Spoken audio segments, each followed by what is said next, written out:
ओम शांति। सारा ध्यान मस्तक के बीच एकाग्र करें। मैं अकाल मूर्त आत्मा, गुणों से भरपूर हूँ, शक्ति की अनुभवी मूर्त आत्मा हूँ।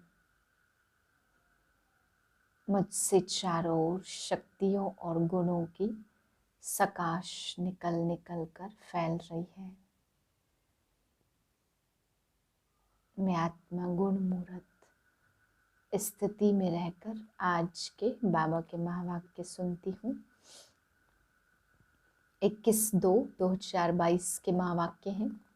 आज बाबा हमको समझाते कि बच्चे, बाप का पहला पहला फरमान है, अपने को आत्मा समझो, देह से अलग। देह को भूलना है।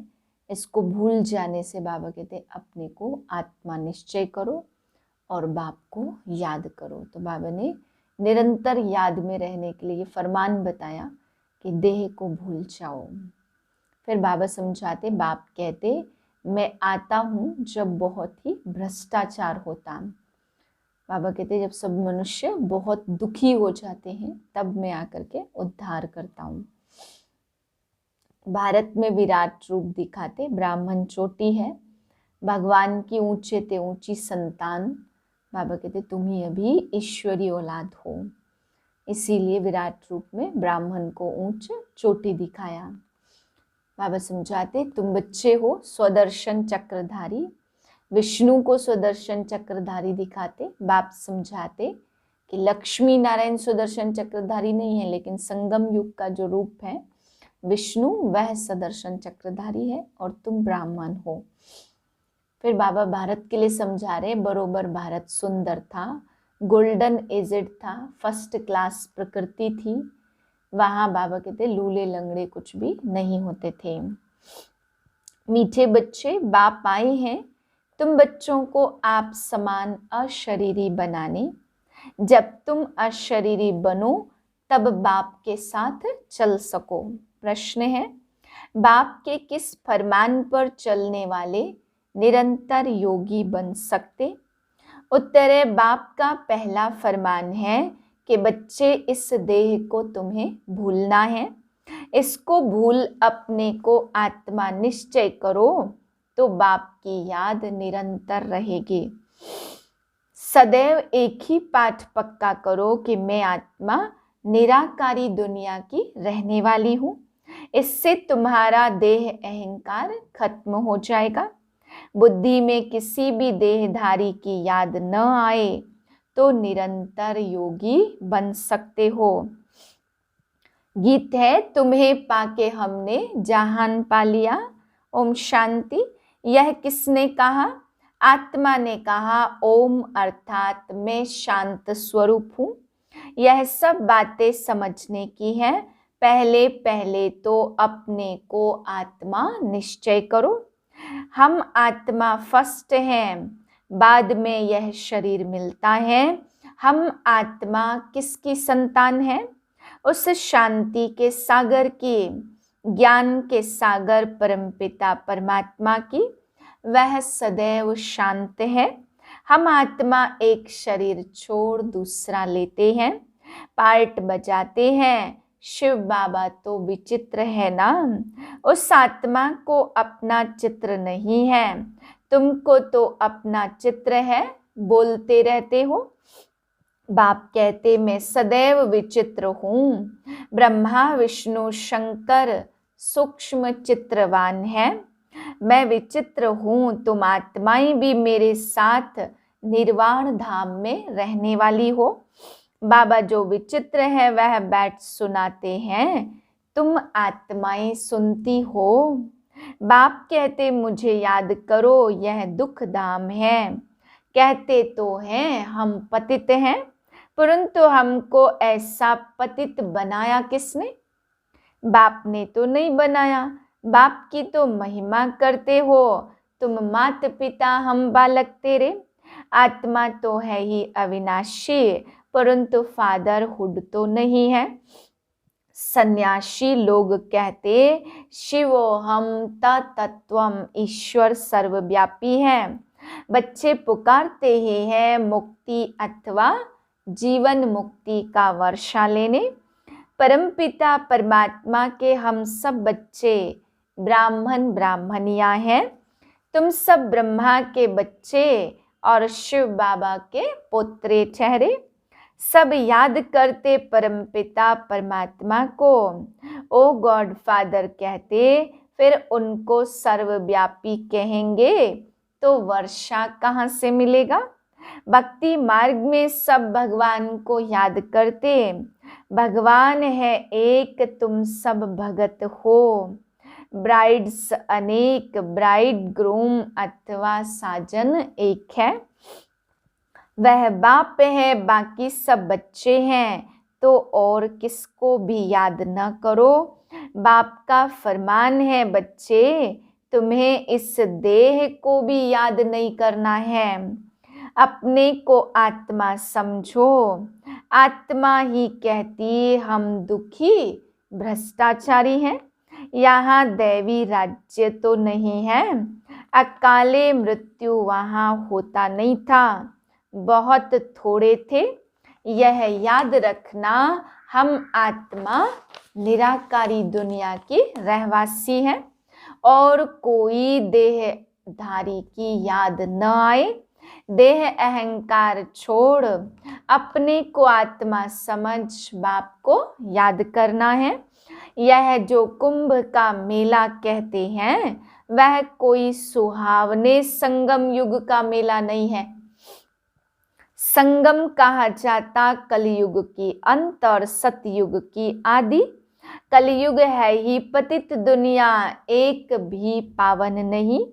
भल महात्माएं भी हैं, परंतु पावन तो कोई है नहीं। सब कहते यह पतित दुनिया है, कुंभ पर जाते हैं पावन बनने के लिए। गंगा में स्नान करते हैं तो जरूर पतित हैं। साधु संत सब जाते हैं पावन बनने। बाप कहते मैं तब आता हूँ जब बहुत भ्रष्टाचार होता, मनुष्य बहुत दुखी हो जाते। मैं आकर इन सब का उद्धार करता हूँ। अहिल्याएं गणिकाएं साधुओं गुरुओं आदि का उद्धार करने आता हूँ, क्योंकि वह तो पावन आत्माएं हैं नहीं। पतित दुनिया में कोई भी पावन नहीं है।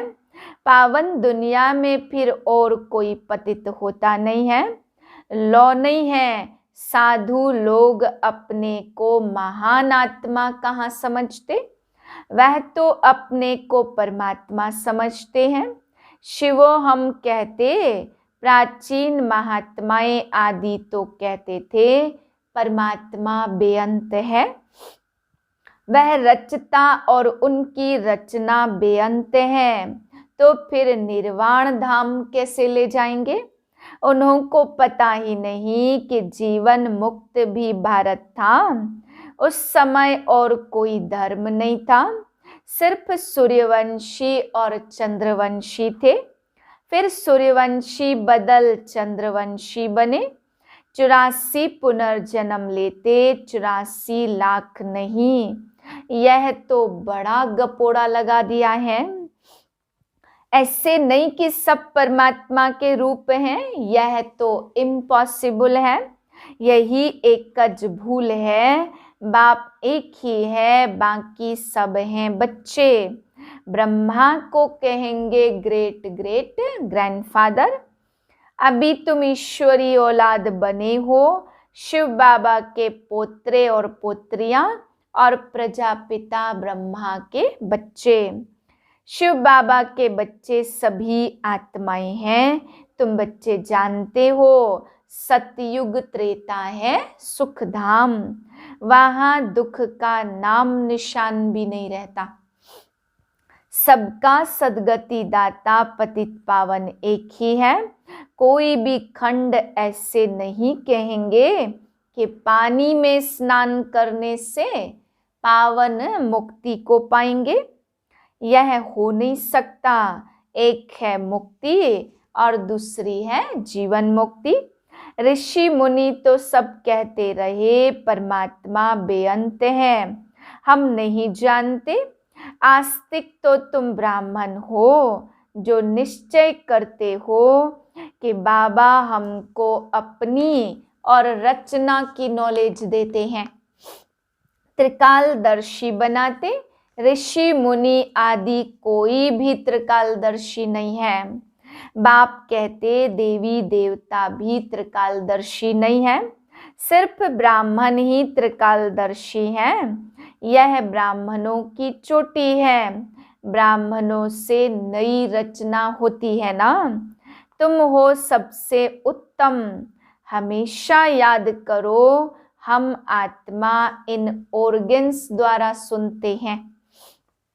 गाया जाता ज्ञान अंजन सतगुरु दिया, पतित पावन सदगति दाता वही है।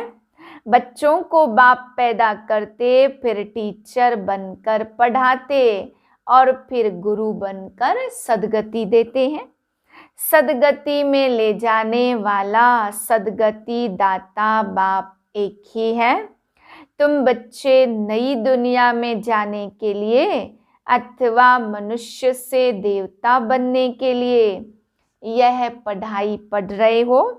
अभी भल देवताओं को पूजते हैं, परंतु यह नहीं जानते कि जरूर हम देवी देवता धर्म के हैं।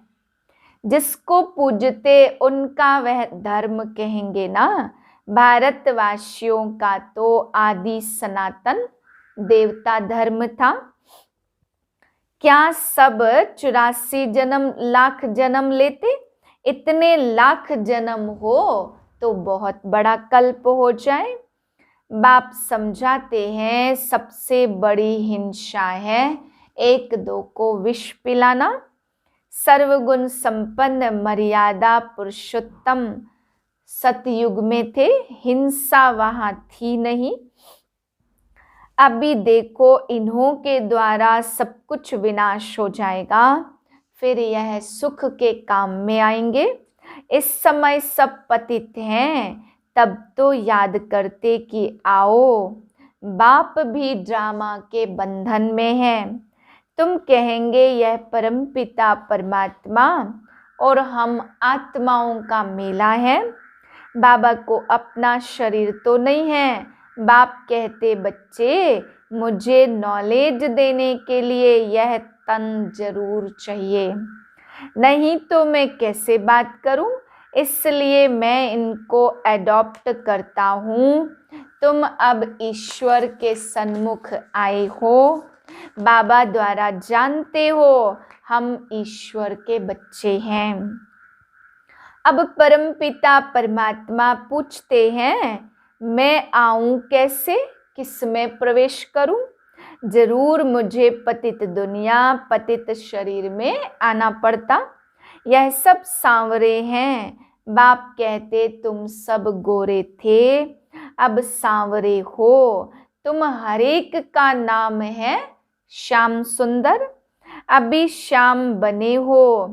कृष्ण को कहते श्याम सुंदर, तो बरोबर भारत पहले सुंदर था, गोल्डन एजेड था, फर्स्ट क्लास प्रकृति थी, वहां लूले लंगड़े होते नहीं हैं। कृष्ण है नंबर 1 श्याम सुंदर।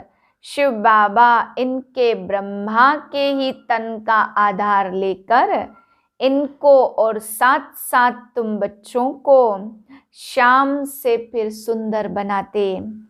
अच्छा मीठे मीठे सिकिलदे बच्चों प्रति माता पिता बाप दादा का याद प्यार गुड मॉर्निंग। रूहानी बाप की रूहानी बच्चों को नमस्ते। हम रूहानी बच्चों की रूहानी बाप को नमस्ते। धारणा के लिए है पहली पॉइंट, हम ब्राह्मण चोटी सबसे उत्तम हैं। इस नशे में रह श्रीमत पर भारत को श्रेष्ठ ते श्रेष्ठ बनाने की सेवा करनी है। आस्तिक बनना है और बनाना है। दूसरी पॉइंट है देह अहंकार को छोड़ आत्म अभिमानी बनना है, विचित्र अशरीरी बनने का पूरा पूरा पुरुषार्थ करना है। वरदान है श्रेष्ठ पुरुषार्थ द्वारा हर शक्ति व गुण का अनुभव करने वाले अनुभवी मूर्त भाव। सबसे बड़ी अथॉरिटी अनुभव की है। जैसे सोचते और कहते हो कि आत्मा शांत स्वरूप सुख स्वरूप है, ऐसे एक एक गुण व शक्ति की अनुभूति करो और उन अनुभवों में खो जाओ। जब कहते हो शांत स्वरूप, तो स्वरूप में स्वयं को, दूसरे को शांति की अनुभूति हो। शक्तियों का वर्णन करते हो ना, लेकिन शक्ति व गुण समय पर अनुभव में आए। अनुभवी मूर्त बनना ही श्रेष्ठ पुरुषार्थ की निशानी है। तो अनुभवों को बढ़ाओ। स्लोगन है संपन्नता की अनुभूति द्वारा संतुष्ट आत्मा बनो तो अप्राप्ति का नाम निशान नहीं रहेगा। ओम शांति।